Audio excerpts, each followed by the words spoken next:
What are people saying? Just there's an awful lot of discussion about the fast, and every few minutes a new update seems to pop in saying we're joining the fast in solidarity, which is really nice. There's also a lot of talk about a climate justice fast video, which I noticed has come out on YouTube, saying how beautifully it kind of expresses the moment that we're in. So we'll make sure that we play that for our viewers shortly. But a lot of discussion about it, which is nice to see. It's actually really great. We estimate from the RSVPs that we've got so far that there are like 10,000 people plus participating today, but everyone's saying like, oh, I haven't even RSVP'd and I'm doing it. So it could be like 20 or 30,000 people, which is great. If you want to RSVP to help us get the numbers, then avaz.org/fast is a great place to do that. But yeah, the video is really beautiful. It was actually one of the first things that was created for the Climate Justice Fast way back in April when we originally had the idea. Myself and Paul Connor from Australia had this beautiful discussion, and we were both two activists that found ourselves on the exact same wavelength. You know, we need to step up our activism to a more moral and a more heart-driven level, and we need to, you know, call on our leaders to respond in a moral way, because they're just not at the moment. And we've got one day here left of COP15, and I don't know if we're going to see that transformation, but you know, it's got to come at some stage, because if we miss it, we're all fucked, you know. But if I'm allowed to swear, That's fine. well, yeah. This is the internet. Yeah, cool. But yeah, I mean, we have to have a sustainability transformation at some stage. And if we miss it at COP15, it's got to come in the next year or two, because otherwise we do miss those scientific tipping points. I say that this is like a race between scientific and political tipping points. And currently the scientific tipping point is going to come first. But the Climate Justice Fast and the building of the movement that we've seen in the last year, it's starting to go exponential. You know, like more people are joining the climate movement every minute. You know, more people are deciding, you know, I'm going to quit my job, I'm going to defer from university to be a climate activist and to work my ass off until we get that political tipping point to happen. And, you know, just like as we add more and more carbon dioxide to the atmosphere, at some point we might hit a scientific tipping point. We're adding more and more people, more and more energy, more inspiration, more love to the climate movement, and at some stage that's going to break down this wall, and it's going to catalyze into you know, the start of the sustainability era. And I'm so ready and so waiting for that moment, and I'm really excited about it. I'm committed to climate activism for life. Like, you know, I understand this transition is going to take 40 years to implement. You know, by 2050 we have to have totally phased out fossil fuels, and I'm ready to spend my life, you know, doing that work.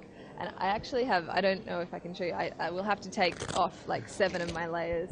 It's cold here. It's snowing outside. It's really cold, and it's really cold when you're fasting, but I want to show you all this. I got it done like, I don't know, a couple of months ago. It's actually by my friend Sarah Svensson, who's also been fasting for 40 days, but check this out. So I don't know if you guys can see that on camera. Pull it right down. There you go. We're going to zoom in on that 1 second. Yeah. There we go. Cool. So that's climate justice on my skin. It's going to be there for life, and yeah, it was designed by a fellow climate activist, so I'm really proud to wear that on my neck. And for everyone else out there who wants one exactly like that, can they just go onto the website? Yeah, if you add me as a friend on Facebook, you can find me on the Climate Justice Fast groups and stuff. I've got some pictures of like various tattoo designs that my friend Sarah, who's also fasting, made, and I actually have another couple of friends who've got like climate justice tattoos on their back and on their arms and on their legs and stuff. So I want to see climate justice tattoos everywhere. So that'd be awesome. That's a unique goal for this conference. A lot of people have goals. That's one we haven't heard yet. Artistic, you know, the power of art in climate activism can't be underestimated. Very cool. I want to ask you one more thing, but before I do that, this is an interactive show, so we'll give the prominence to our viewers. I just wanted to give some feedback from Muriel. Cool tattoo, great activism at work, and love it. Thank you very much, Muriel.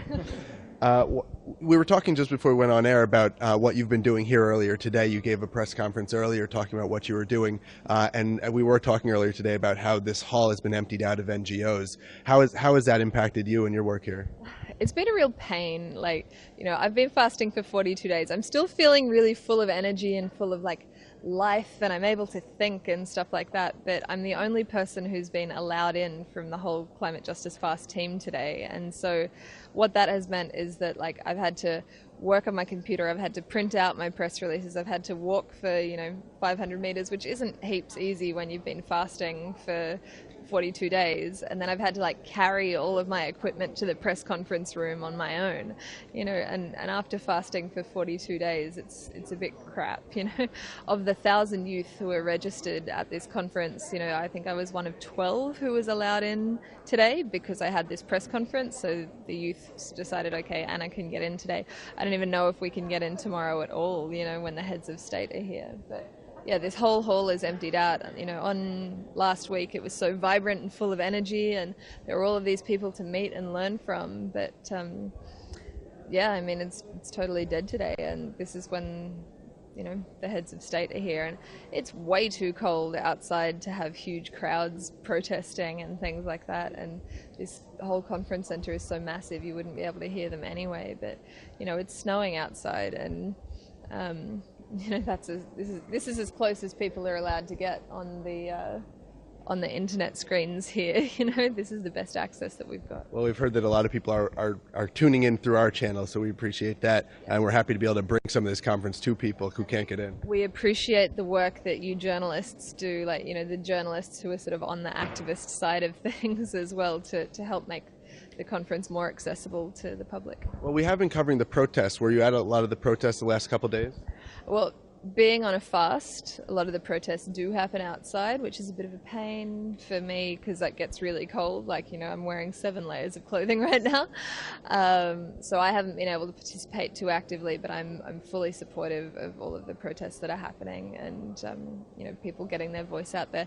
I'm very passionate about non-violent protests though, and I think that, I don't know, they should remain non-violent and remain focused on the issue, not focused on clashing with police as a goal. But then the way that the police and the security have treated activists here is really crap. Like, I was stuck out in the admissions hall yesterday when they decided to deny my organization admission to the conference. I was stuck there for 5 hours, and it seemed like security only wanted to talk to me when I got on the phone, and they were like, "You're not listening to me," and I'm like, "That's because I'm on the phone." And then they would actually push me around to get out of the way and move me, and I'm like, why didn't you just ask me to move 2 minutes ago when I was on the phone? It's like they're just being really bullshit, and they haven't treated civil society with respect, and it's breaking a whole lot of established legal precedents that say that the general public needs to have access to be able to influence things like this. There are laws about that sort of stuff, and they're blatantly being broken at the moment.